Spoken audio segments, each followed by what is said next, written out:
तंत्र का जो सबसे बड़ा पर्व है चुनाव, वो चुनाव की अब तारीखों की घोषणा होगी और किसी भी समय जो उम्मीदवार है वो अपना भाग्य आजमाने के लिए चुनावों में उतर सकते हैं। हमारे साथ ऐसे एक उम्मीदवार है शेख इमरान, जो कि अनंतनाग राजौरी सीट से अपना आज़ाद उम्मीदवार खड़ा हो रहे हैं।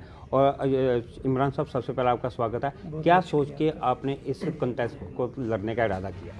देखिए, बहुत सारे मुद्दे हैं जम्मू कश्मीर के अंदर। हमारे नौजवान को गुमराह किया जाता है। हम बदकिस्मती की वजह से ये कहना पड़ता है कि हमारे नौजवान ने बड़ी बड़ी वेल क्वालिफाइड बड़ी बड़ी डिग्रियाँ उनके पास, आखिर उनको रोज़गार क्यों नहीं दिया जाता है? आखिर जम्मू कश्मीर के नौजवानों को गुमराह क्यों किया जाता है? तो बहुत सारे मुद्दे हैं सीनियर सिटीजन्स के लिए। हालांकि हाल ही में उन्हें जो बसेज गवर्नमेंट की तरफ से चलाई है हर डिस्ट्रिक्ट में, उनके लिए सीनियर सिटीजन्स के लिए फ्री ट्रैवलिंग होनी चाहिए। और अगर हम बात करेंगे कि पीडीडी की तरफ से अब भी लोगों को परेशान किया जाता है, जो इनने हाल ही में स्मार्ट मीटर्स लगाए जा चुके, वो नया ट्रेंड इनने शुरू किया है खासकर जम्मू कश्मीर के लोगों को लूटने के लिए। अगर हम बात करेंगे कि सीनियर सिटीजन के, हालांकि एक गरीब तबका जो बेचारे लोग हैं, दूसरे साइड से मुलाजिम तबका लोग हैं, सेम वही बिल जाती है पर मंथ में, उसके पास भी सेम वही बिल जाती है। और जो गरीब तबका लोग है उसके पास भी वही बिल जाती है। बड़े मुद्दे हैं, यही मुद्दे हैं जम्मू कश्मीर के अंदर जो हमेशा हमें नाइंसाफ़ी को मिली है। बड़े बड़े प्रोजेक्ट्स हैं जम्मू कश्मीर के अंदर, बिजली यही से पैदा होती है। बदकिस्मती की वजह से हमें ही दुगना कीमतों से उसको ख़रीदना पड़ता है।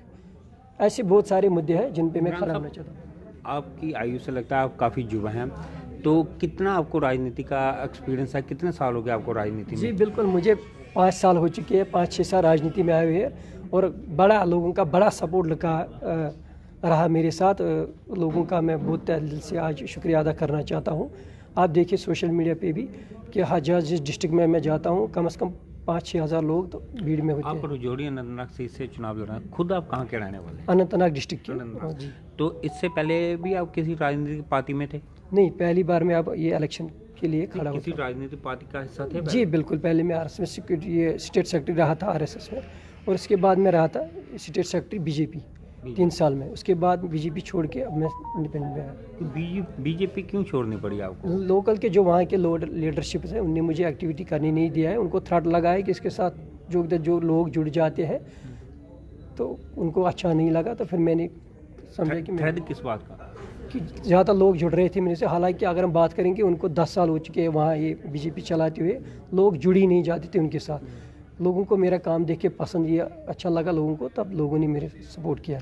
तो अब आपको क्या लगता है, आप उसी सपोर्ट के भरोसे ये इस चुनाव जी, में बिल्कुल इसी लेकिन सपोर्ट आपके के लिए। सामने जो जम्मू कश्मीर या नेशनल लेवल की जो बड़ी पार्टियां हैं, उनके दिग्गज उम्मीदवार होंगे, क्या इन उम्मीदवारों के बीच में आपको खुद पे इतना भरोसा है कि आप इस सीट को निकाल पाएंगे? जी बिल्कुल, आपने बहुत अच्छा सवाल किया है। लोगों पे भरोसा है मुझे, पहले अल्लाह पे भरोसा है, भगवान पे भरोसा है, उसके बाद लोगों पे भरोसा है, लोग जिताएंगे मुझे। मैंने सुना कि इससे पहले आपने बोला कि आपको कोई सुरक्षा का भी इशू, क्या है वो इशू? जी बिल्कुल, हकीकतन में इससे पहले भी मैंने एक प्रेस कॉन्फ्रेंस की थी। हालांकि मुझे पाकिस्तान की तरफ से धमकी भी आई थी। अगर हम बात करेंगे, लाल चौक के अंदर किसी ने कौमी परचम नहीं लहराया था, सबसे पहले मैंने ही वहाँ कौमी परचम लहराया था। फिर उसके बाद टीआरएफ की तरफ से मुझे धमकी भी आई, उसके बाद मेरे गल को भी जला दिया गया था। तो तब से मैं 3-4 साल से मैं गवर्नमेंट अकोमोडेशन में रहता हूँ, government boys degree college Anantnag के अंदर। और मुझे वहाँ भी विज़िट करने नहीं दिए जाते, वहाँ पहुँचते ही मुझे अंदर हाउस अरेस्ट किया जाता है। तो इससे पहले मैंने एडमिनिस्ट्रेशन से गुहार लगाई थी कि मुझे पूरी सुरक्षा दी जाए। मुझे हर किसी लोगों के बीच जाना होता है, हर डिस्ट्रिक्ट में मुझे विज़िट करना पड़ता है। मेरे बदकिस्मती से रिस्पॉन्सिबली कुछ नहीं आ रहा है। अब तो आपको सुरक्षा मिलेगी, जैसे ही आप अपना नामांकन भरेंगे तो इलेक्शन कमीशन की जो गाइडलाइन है उस गाइडलाइन के मुताबिक तब अब तो आपको सुरक्षा दे दी जाएगी। जी बिल्कुल, हाँ, हकीकतन अगर हम बात करेंगे तो सुरक्षा एज ए थ्रेट से मिलती है। इससे पहले भी बहुत सारे अटैक हुए मुझे।